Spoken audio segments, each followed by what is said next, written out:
Good morning, everyone. Thank you for tuning in today.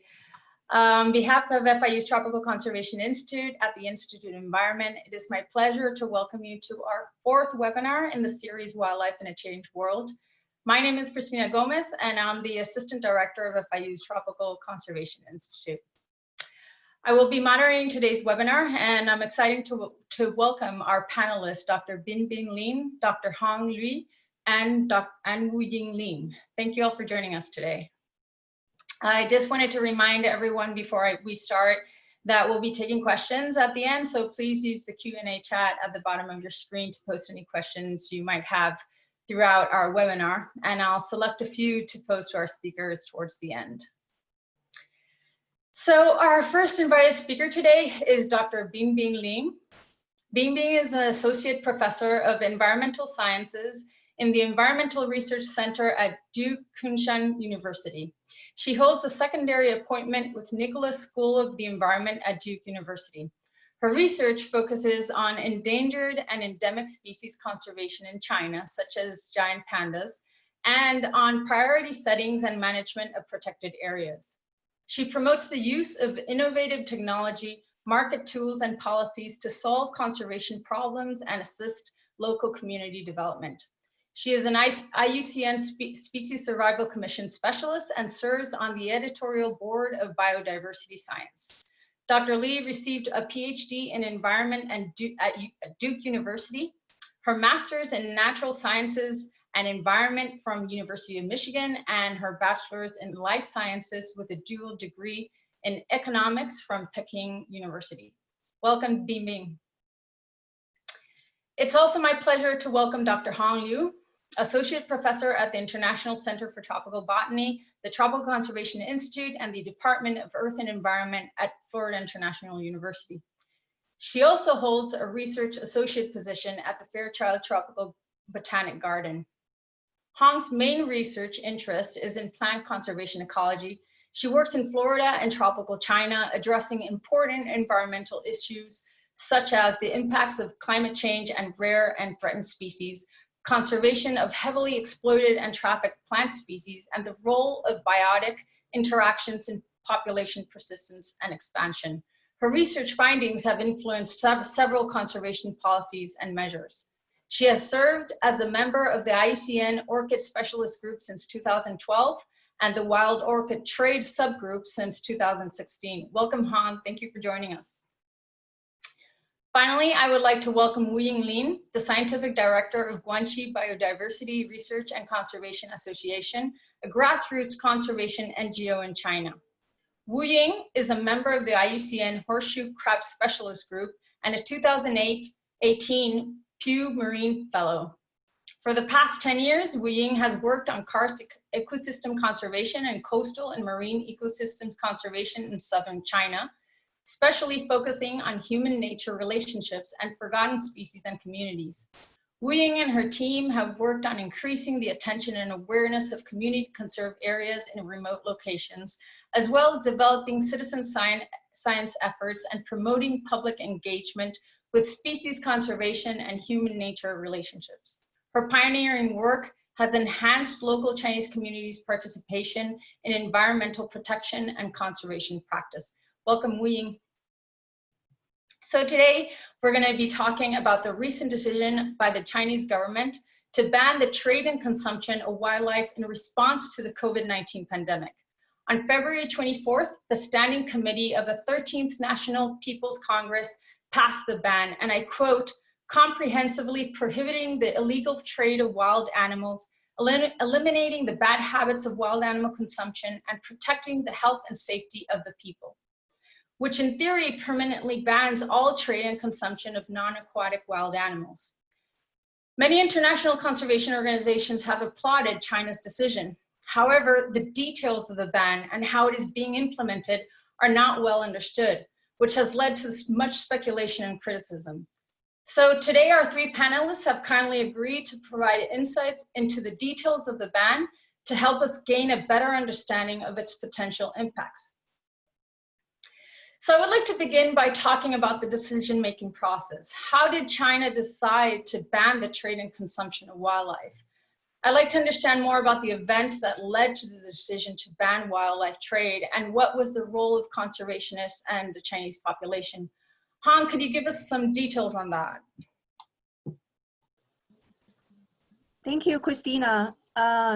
Yes, it's a pleasure to be in this webinar to share what we understand on this event. So before I continue, I would like to share a screen with you, which detail some of the important event leading to the ultimate decision by the People's Congress. So can you see the screen?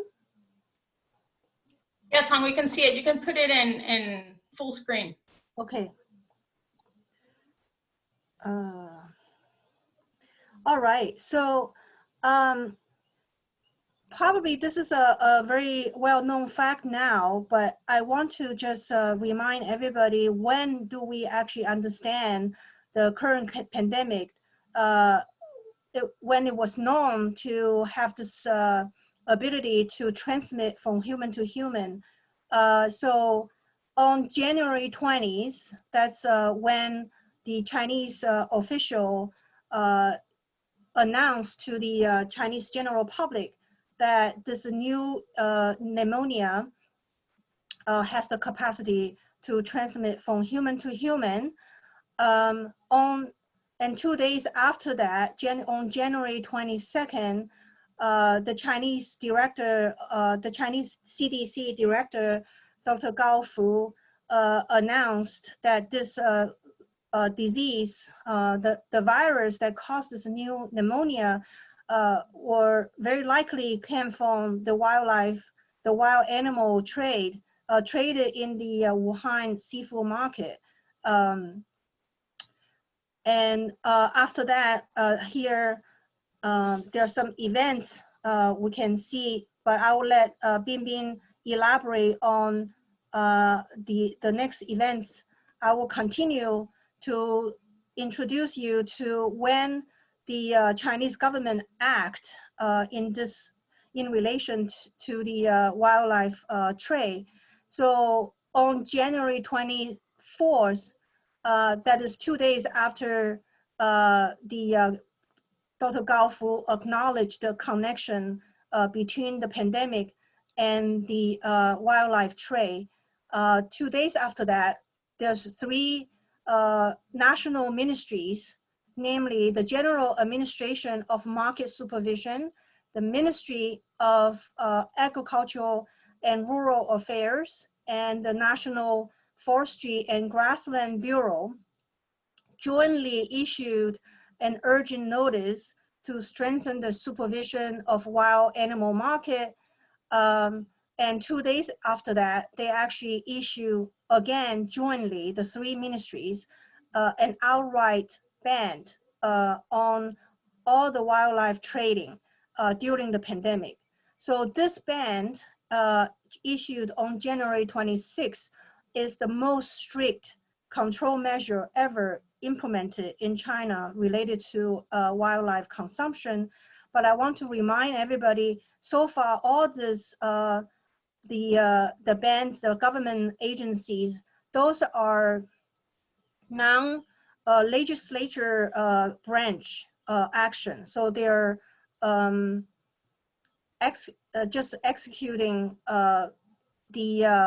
what is the law, existing law mandate, and putting on executive kind of orders.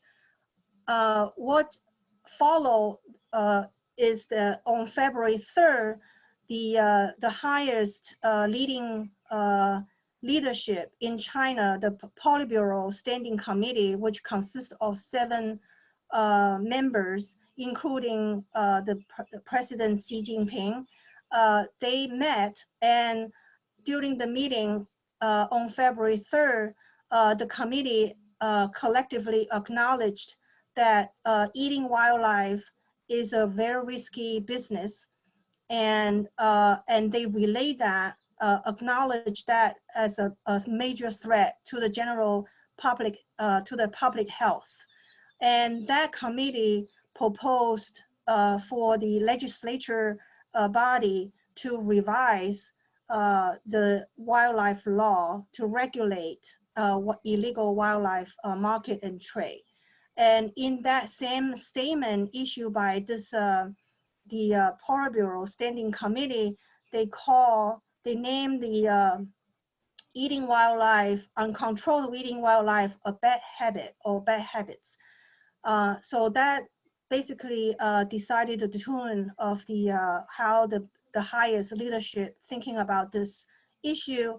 And on February 24th, finally the People's Congress Standing Committee met and passed the vote on the decision to comprehensively ban illegal wildlife trade, eliminating the unregulated eating of wildlife animal, and safeguarding public health and safety. So I want to remind just everybody that here, just by the name of this decision, there's already linkage between eating of wild animals and the public health.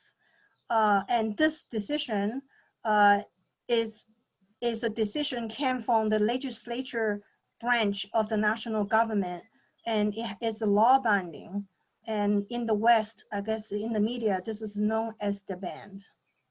And with that, I would like to give yield to Dr. Binbin.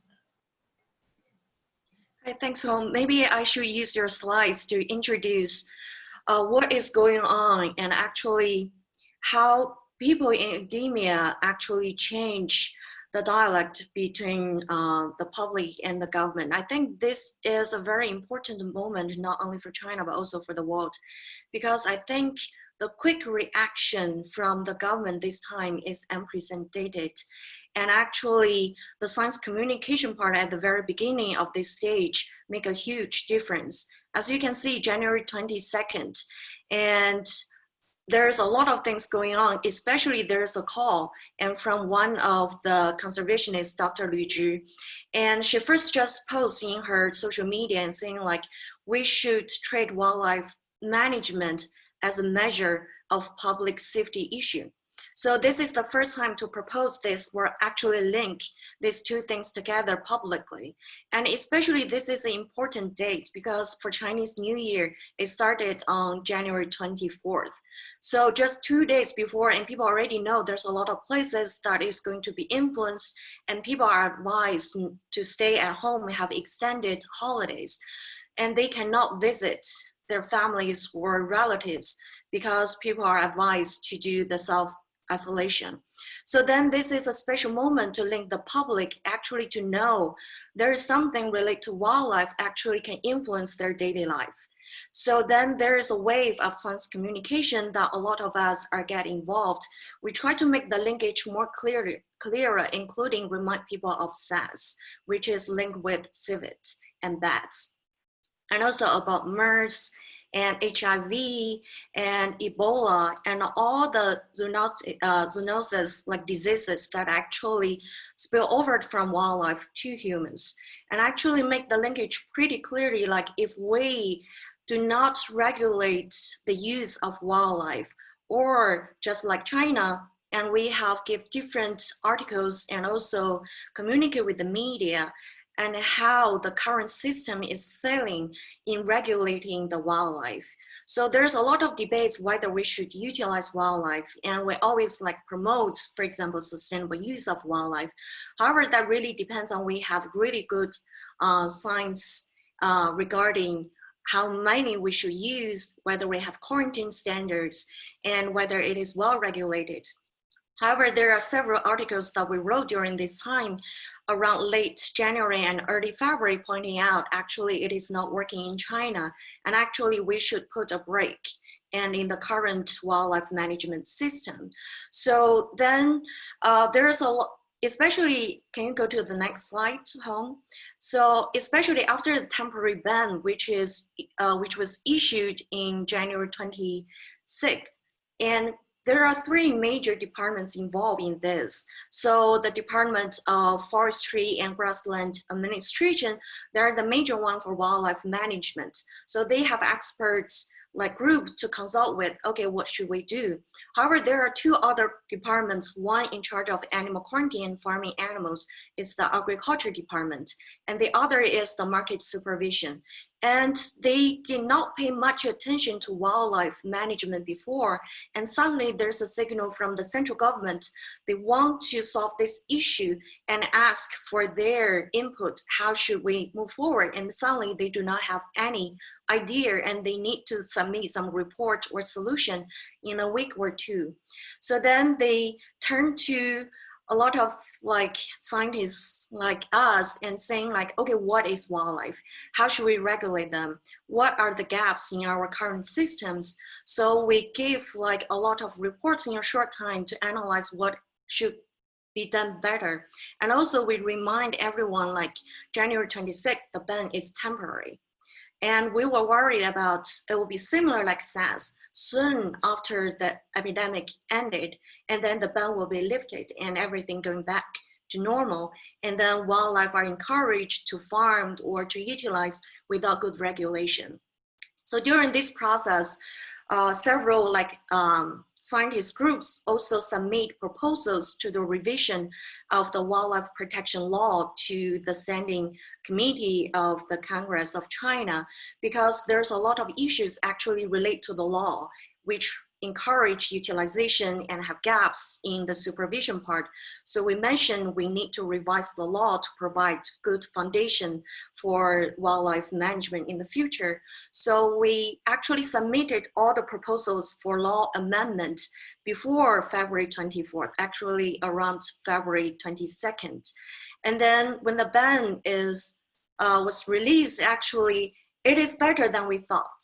And we were thinking about maybe it would be similar to previous events, but actually the ban covers much more than we think. And although we're going to talk about some like disadvantages, but I would just like to mention the interaction between the consulting with scientists and the scientists actively doing science communication during this process to actually get the public on board about why we need to regulate wildlife better than before, and is accepted, and also promote the decision from the government.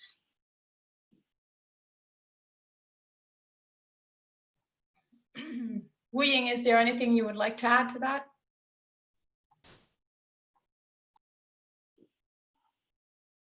I just forgot to turn on my voice. Christina, can you share the first slide for me? Yeah, so I will add something from the civil society side. During this pandemic, there are academia has played very important role in this, and also the governmental agencies, they also act very quick to respond to this pandemic.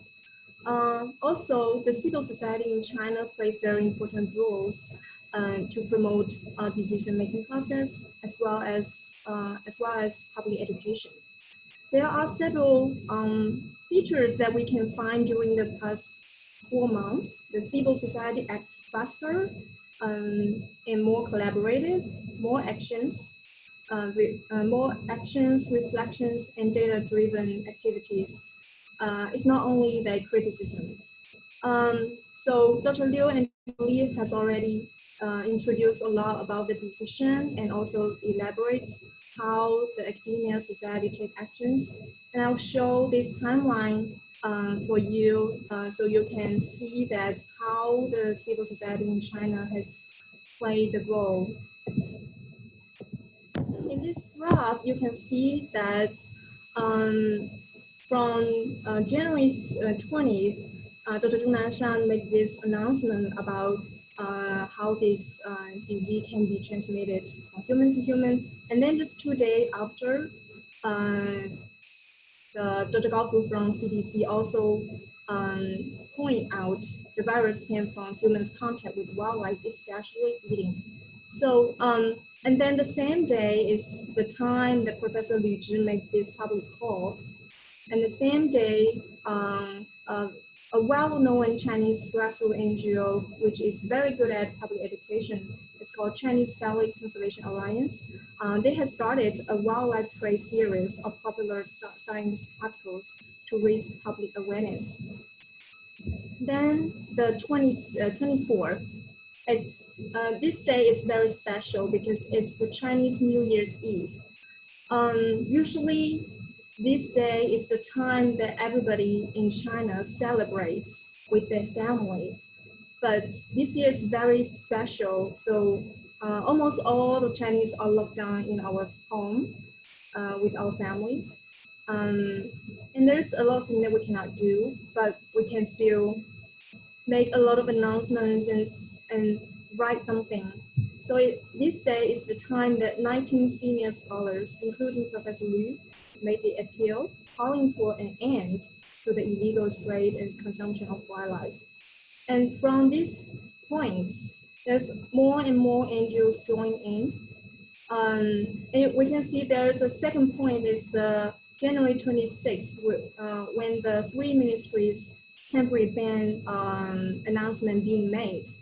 And also it's also the point that a lot of NGOs and academia organizations collaborate together to do many things. For example, like the conservation research team from Peking University, especially Dr. Liu's team, and then Dr. Li's team, who is also here from Kunshan, and also the Friends of Nature, the oldest environmental NGO in China.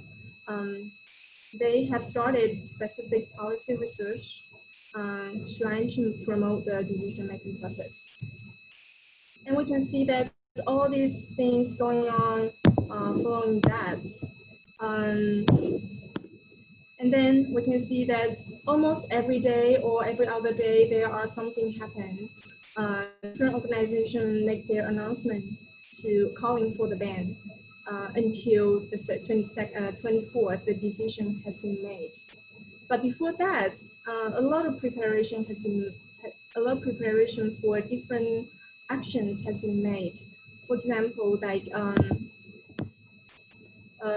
January 28th, there's another very important thing is conservation research team in Peking University, the Sunshade, one of the Professor Liu's funded famous NGO in China, and Guardian Wellness, SEE, Paradise Foundation, Friends of Nature, and all different kinds of organizations initiated the public opinion survey on wildlife consumption, trade, and legislation. This survey has collected over 10,000 records from the public, which means 10,000 people actually submitted their questionnaires. The data was briefly analyzed and released on February 18th, which is 20 days later, has provided a lot of information. Also, this result has been used to promote the further decision-making process. And then another thing is what we have been doing, my organization and our team has been doing is the review map of the wildlife trade in China. Since all the Chinese were locked down in our home, our team could not do any field work or market service or volunteer trainings on site. So we moved most of our work online. From February, so before the review map, from February 17th, we collaborate with WCS China to organize we organized our previously trained citizen scientists to carry out illegal wildlife trade service on online platforms. And we made 85 direct reports to law enforcement departments. And there is another citizen science-based monitoring was also prepared in February and carried out during March to April. It's by BRC, my organization, and also IFO. We're focusing this monitoring is focusing on those video-based social media platforms, such as TikTok, which is called Douyin in China, Kuaishou, and also Bilibili, which are very popular video-based social media platforms, something like YouTube in the United States. So, for those online platforms trading, which has been overlooked and neglected for quite a long time, so this is a very important opportunity that we want to dig data out from these platforms. And after this, there's a joint event, which is our review map. This idea come out from our discussion with our partners when we talk about if we want to compare the difference before the pandemic and after the pandemic, do we have enough data? The real situation is we don't have enough data. There is one thing that we can make up is we can initiate a review map activity, which is like calling out the memories from our public to tell us before the pandemic, where have they seen those wildlife being consumed? Which species or groups or taxa were related, and how were they being consumed? Which type of products, price, and all different kind of information that they can still memorize. We want to collect this information. So that's why we call the event the review map of wildlife trade in China. So we sent questionnaires to the public from February 26th, which is 2 days after the decision. And during the 3 weeks, we collect nearly around like over 1,000 data, and split it into like 4,500 lines of data, and we make analysis, and we just have some brief result, and I will show you later. And then this, we can see that the civil society has been engaged in this process and act very actively and collaboratively. So we feel like it's a very good insight for moving this thing forward. Now see there is a question previously on the platforms asking about how like international NGOs play the role in this process.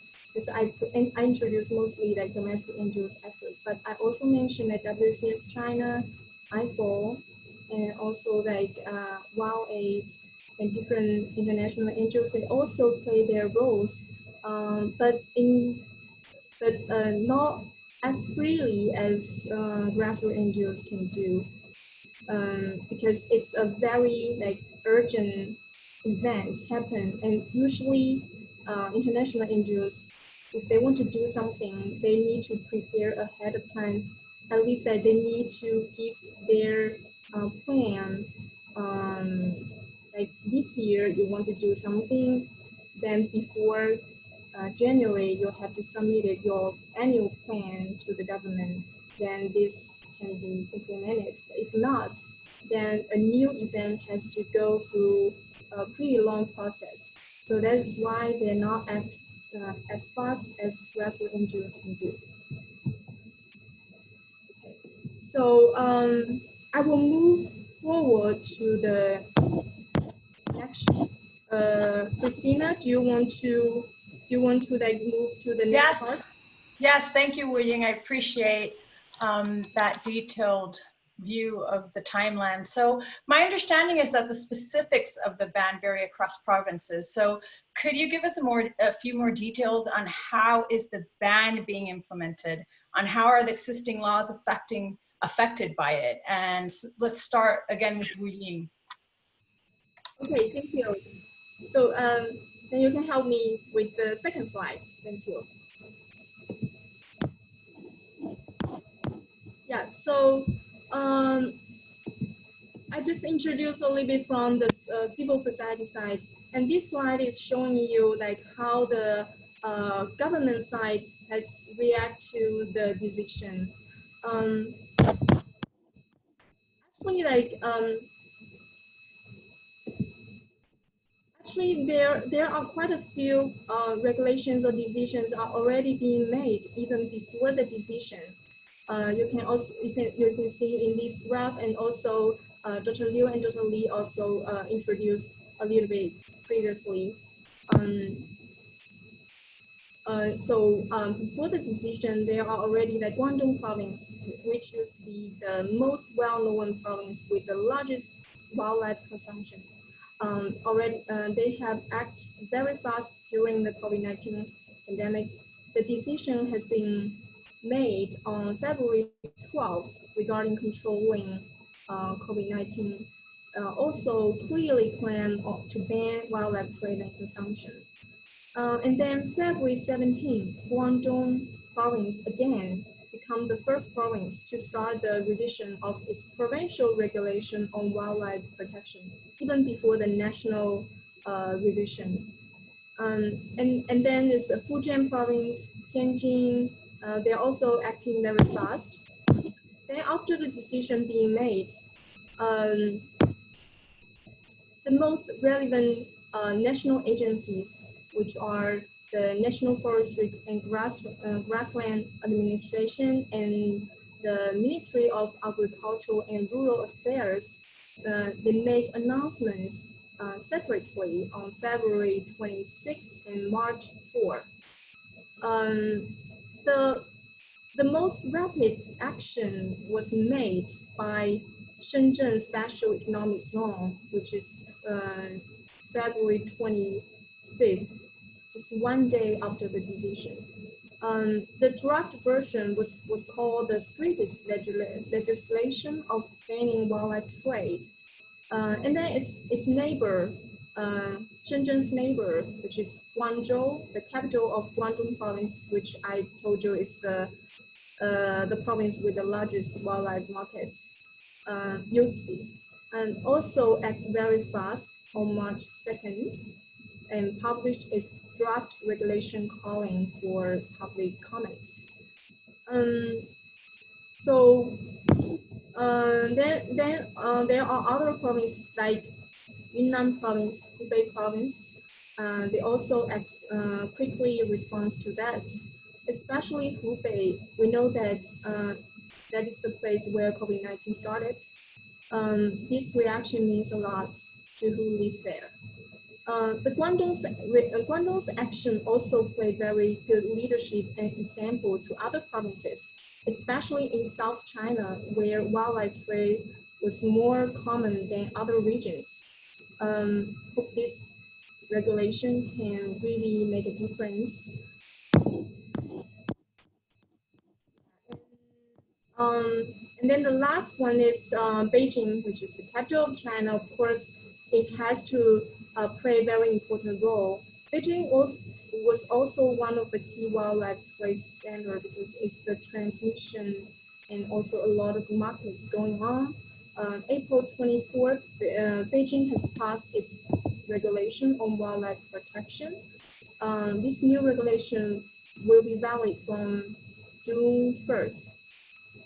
In this regulation, it also specified the regulation to wild release activities, which was another threat to native species population. To make sure the decision can be well implemented, several species lists are also very important. One of them is the National Catalogue of Animal Genetic Resources. So we can see in this timeline, the April 8th, the new list was calling for public comments, which is good news for us. The feedback collection has just reached deadline on May 8th, which is 3 days ago. We're looking for the final decision being made, the final list what species will be included.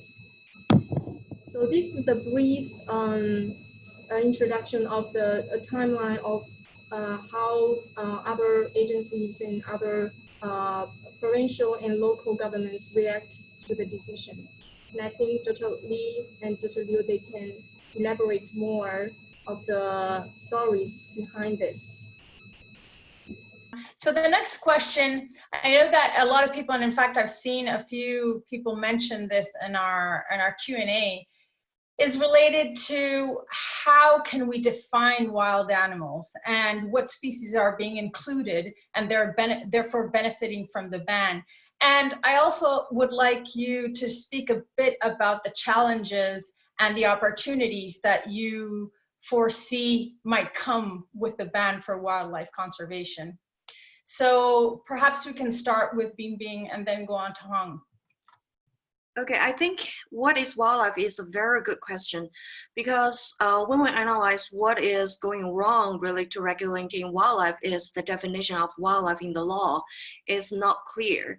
So first, there's only one law related to wildlife protection, and it's not protecting every species, it's only protecting part of the endangered species. And actually there are two lists define what can be covered or protected by the law. However, there's a lot of wildlife actually have risks related to human health and relate to public safety, and they're not included in the regulation by the law. And also whether farmed wildlife is defined as wildlife, and people were arguing about it because a lot of people think when wildlife are farmed, they belong to domestic animals, so they should be not treated as wildlife.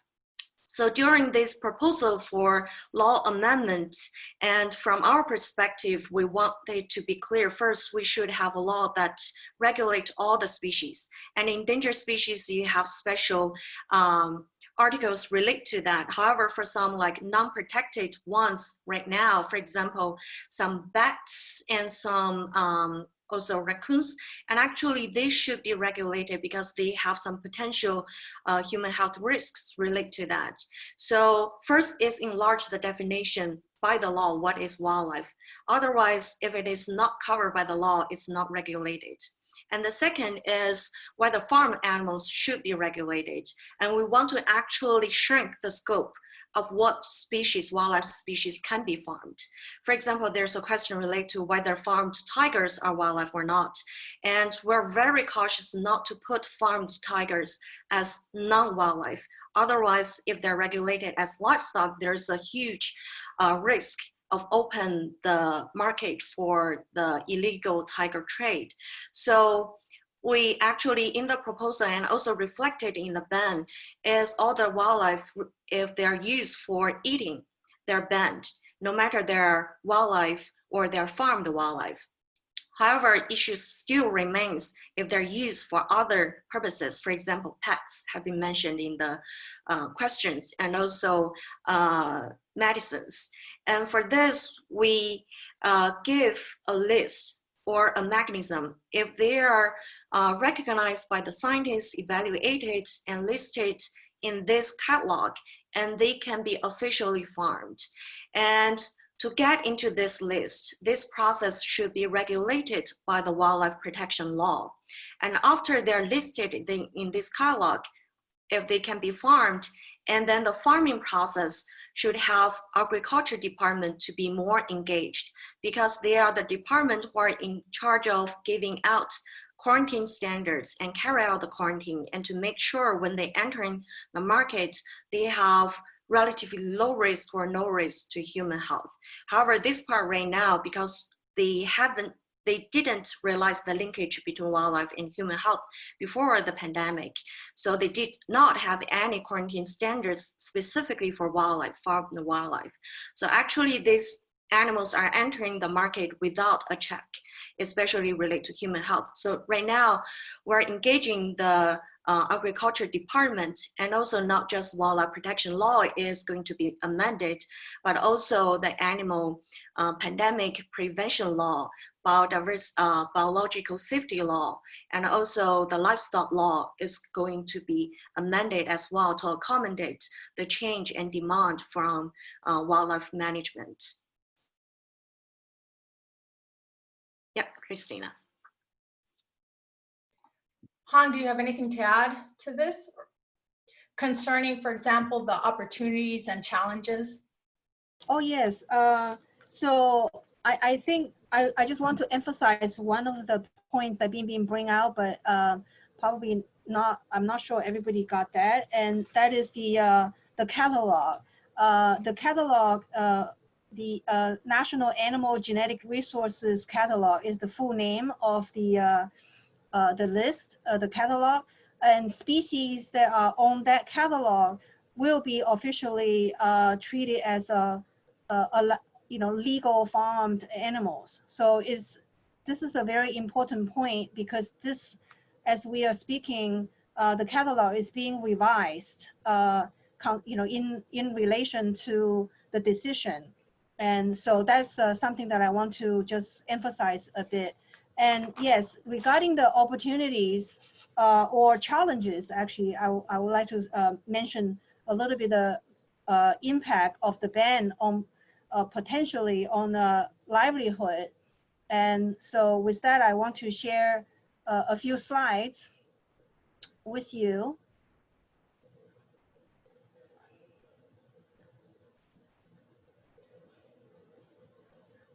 So obviously there's many wild animals are being farmed in China, but I like to use the bamboo rat farming as an example because we have some pretty interesting data related to this.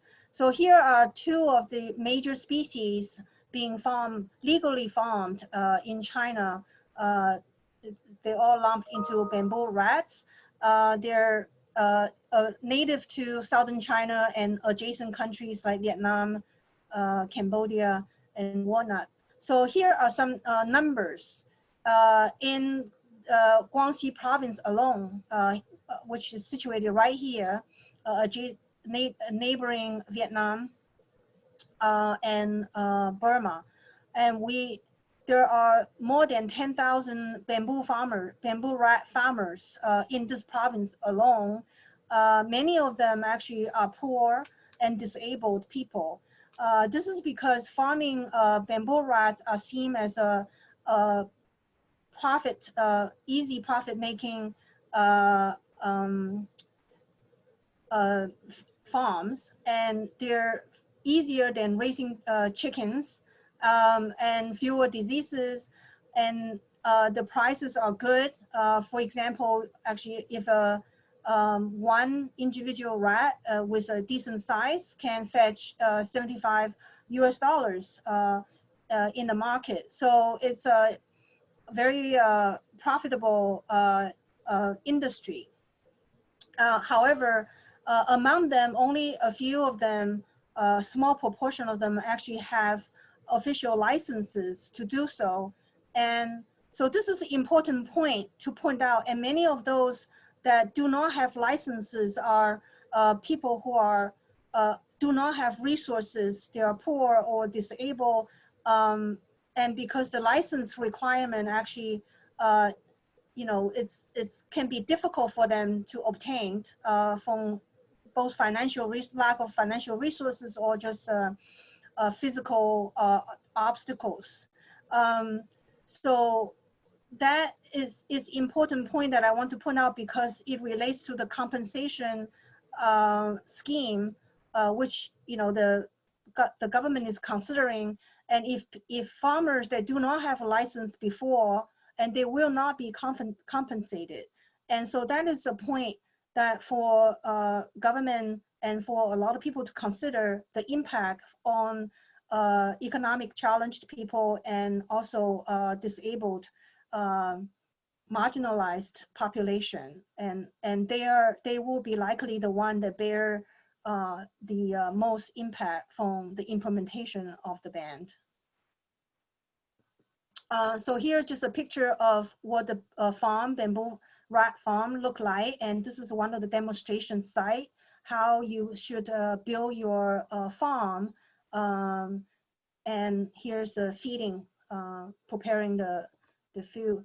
And here is the a picture for, you know, after the ban implementation, all the operation, the farms has to stop operation. So this is a name tag for a farm being actually taken down.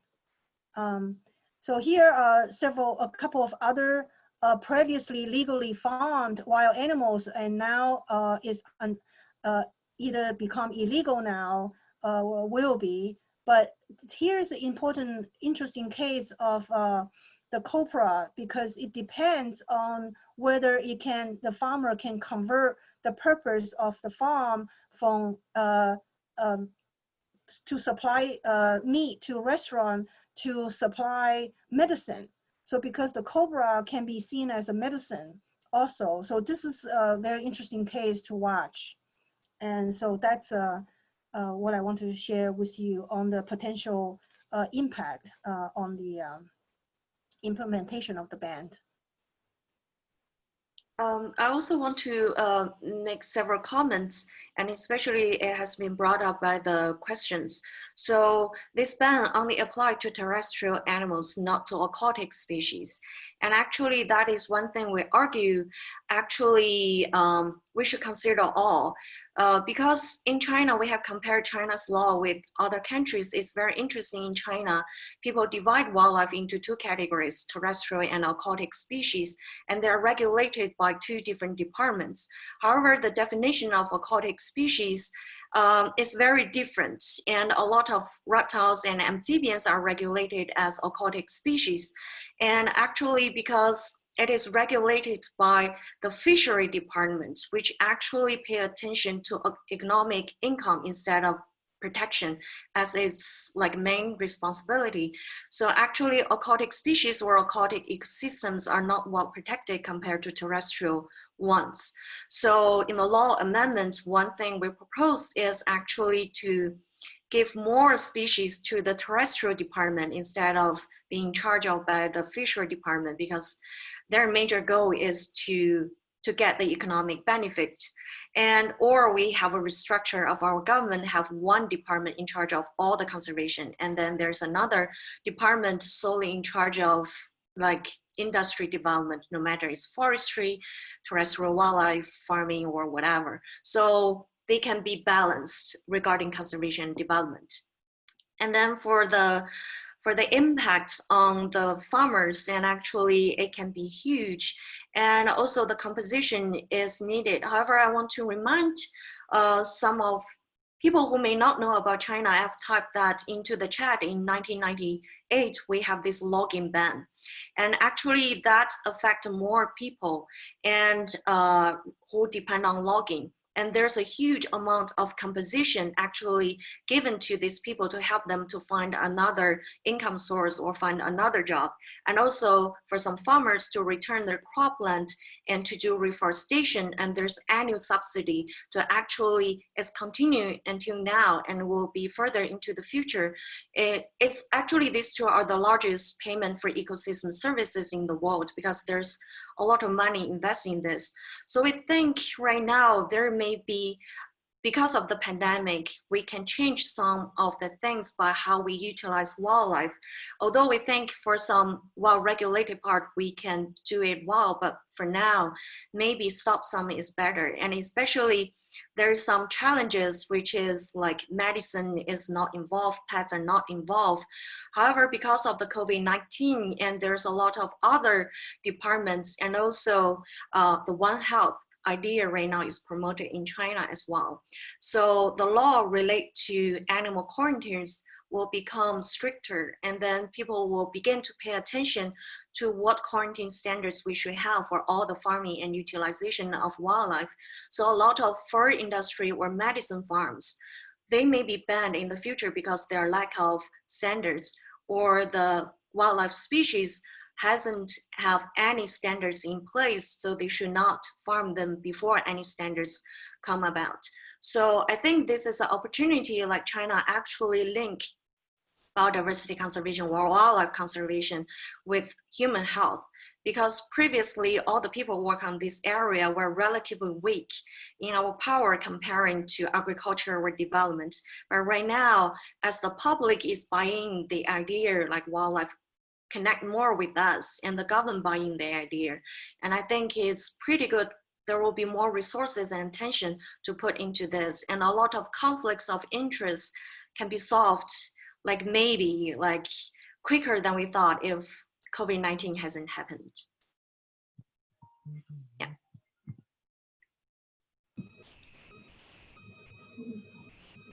Binbin and Hong has already introduced a lot of challenges.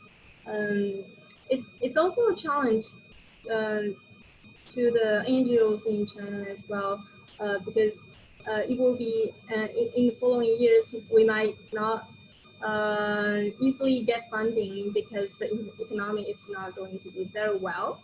But never mind, we're still stuck in here. But I would like to introduce more about how this collaborative atmosphere will help us to promote these issues being solved, or dealing with more the combating illegal wildlife trade issues. I think, Christina, you can help me to post the slides again. Thank you. I have already introduced in the civil society timeline how different collaboration or collective efforts make a difference together. We all believe that we pay such a painful price because we have to learn from it. We cannot waste this great opportunity. We have to collaborate, have to build up cross-boundary partnership, and we have to collect more data to ensure effective actions and some law enforcement can be made. There are a lot we can do, but I just want to show you briefly about these two campaigns that we have been doing from the NGO side. One is the China Bushmeat Red List, which is an unofficial red list initiated by NGOs, all NGOs. This part is more like a public education part. So introducing to the public what kind of species, taxa that we have to pay attention to, and they have been greatly threatened from the consumption, not just eating, but from all different kinds of trading. In this red list, we can actually find some species that for now are allowed to be farmed, but which from NGOs' aspect, we don't think that farming for some particular species are good, because it's gonna be threatening the wild population. And then the second is the review map. So in the 3 weeks, we collect over 1,000 summit questionnaires. And then for the next slide, you can see that we're trying to get more. Christina, can you have the next slide? So we're trying to get more data. So we translated the questionnaire into different languages, including English, Tibetan language, and also traditional Chinese. But this questionnaire is pretty hard to dig in people's memory, so we don't have enough sample size, but we still have some. For the next slide, which is the 5th slide, we can see that the provinces in South China and coastal provinces, and also some more capitalized areas, have obviously more records than inland areas. And also places with higher biodiversity, such as Sichuan province and Yunnan province, also have more records. In this, the graph on the right, we can see that the top 4 provinces has more records are all in South China. So Guangdong, Guanxi, Fujian, Hainan province, 4 provinces in South China become the top 4 according to public's memory. So we collect more data from these 4 provinces about the location of the trading and consumption area, species being traded, all these records. And for the next slide, we can see that based on people's memory, the top 8 consumed taxa were, the first one is birds, and then followed by reptiles, including snakes and lizards, turtles, tortoises, and then following is amphibians, rodents, bush crabs, ungulates, and wild boar. And there are still more groups and taxas that we haven't shown. We're only showing in this graph is the top 8 consumed taxa. It also can answer to one of the questions that bird consumption, bird trading is still quite serious and common in a lot of areas, especially South China. They were mostly found. Yeah, let me see. And you can also see in this graph is in these 8 consumed taxa, they are mostly found in Guangdong, Guanxi, Fujian, and Hubei, which is where the COVID-19 started. And then they are mostly from agricultural markets, which also being referred to wet markets in Western world, and then flower and bird markets and restaurants. The next slide, it shows you the some brief results from the online platform. So not surprisingly, but also not surprisingly, nearly 1/4 of the data were indicating trading of wildlife on online platforms.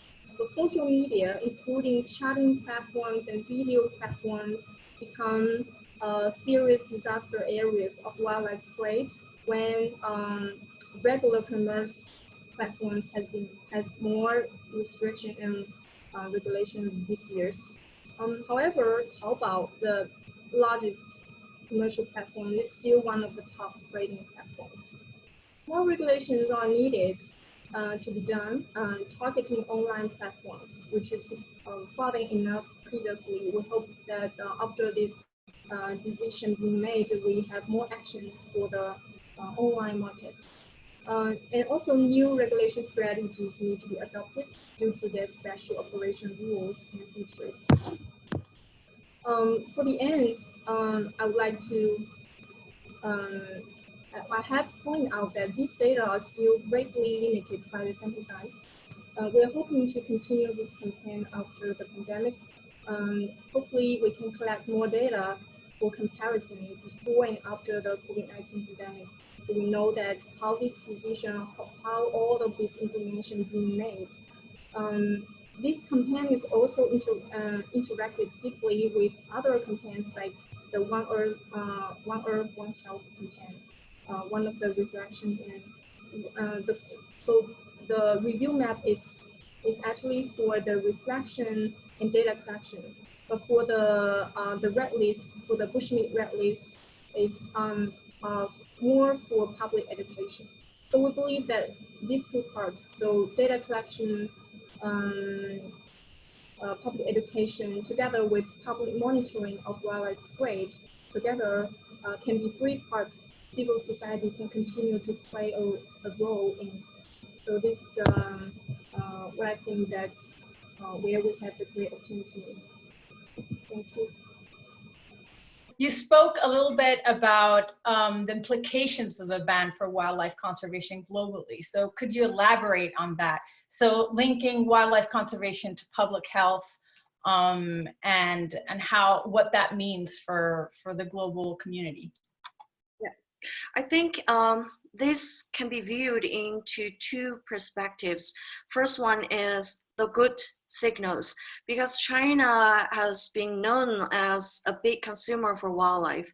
So when China stepped forward and to say, okay, we're going to solve this problem and trying to curtail the wildlife trade and also actually ban the eating of wildlife and also trying to reduce the farming animals related to these activities, I think that gives some signals to other countries and may have similar situations as China, who people depend more on wildlife, for example, Southeast Asian countries.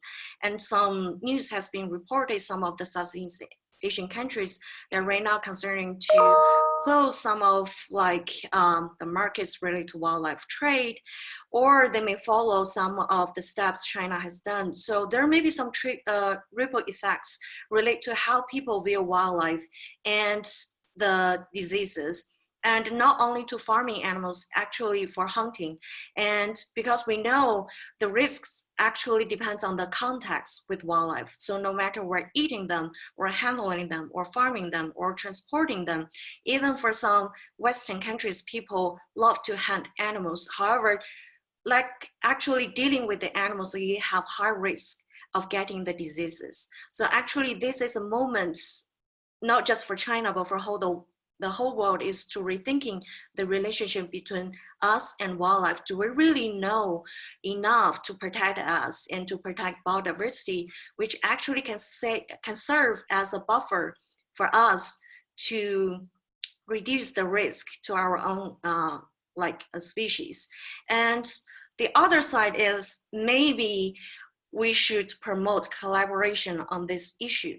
And if just China doing this, as a lot of people have mentioned in the answers, will that increase the illegal wildlife trade in other countries? Yes, it could be like that. And because Chinese market cannot meet the demand from China, and people may import more from outside. Or there's a recent change, like the government reduced the tax on wildlife export. So maybe they cannot be consumed domestically if there's demand from other countries, and these farmed animals can be exported legally to other countries. So if this is not dealt internationally and just by one country, I think there will be a lot of other problems to come after that. So especially right now, I'm involved with a lot of international experts related to the relationship between wildlife management and public health. And I think a lot of discussions right now are repeating like 2 months ago in China, how should we deal with this issue? So once we get onto the same page and work internationally, I think that will be a pretty good moment for wildlife and for people who are working on conservation. Yeah, Christina. Thank you, Binbin. And Hong, would you like to elaborate on that a little bit more? Do you have anything to add? I noticed there's a question from the audience regarding whether Chinese making this decision in coordination with international conventions and like CITES and whatnot.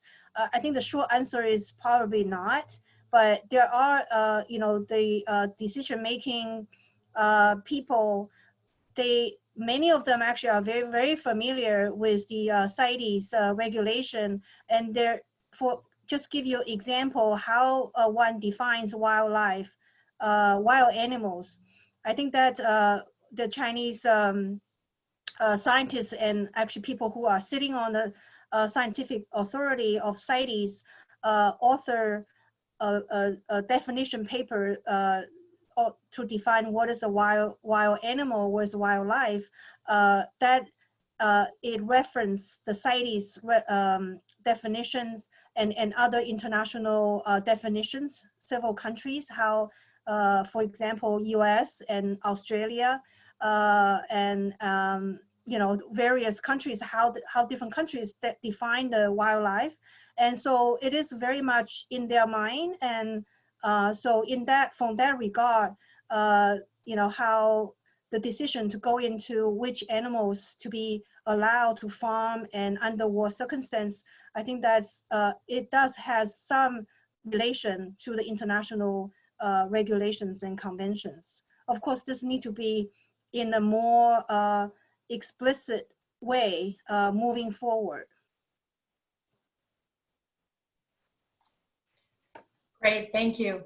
So we're just about over our hour, and we have many, many questions that we definitely won't have time to answer, but our speakers have been kind enough to go online and answer them as they come up.